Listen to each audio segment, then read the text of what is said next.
শোনেন, ইবাদত আগে করতে বলেননি, ইবাদতের পূর্বে আল্লাহ একটা কথা বলেছেন, তাও সাধারণ নারী পুরুষকে নয়, সাধারণ মানুষকে নয়। আল্লাহ বলছেন সূরা মুমিনুন 51 আয়াতে, ইয়া আইয়ুহার রাসূল কুলু মিনাত তাইয়্যিবাত ওয়া আমালুস সালিহা, হে পৃথিবীর নবী রাসূলগণ, আগে পবিত্র রুজি ভক্ষণ করো, তারপরে আমল করো। আগে কি? আমলের পূর্বে আগে কি? পবিত্র। হালাল না, আগে কি?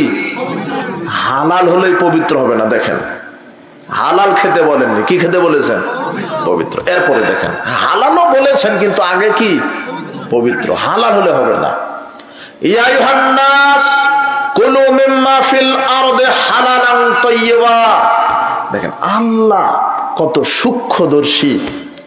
শুধু যদি বলতেন যে হালাল খেয়ে ইবাদত করো, তাহলে তো ঝামেলাই ছিল না। কিন্তু আল্লাহ বলে দিয়েছেন হালাল পবিত্র খাও। কি পবিত্র? হালাল পবিত্র। শুধু হালাল না, হালাল হলেই সেটা পবিত্র হবে না।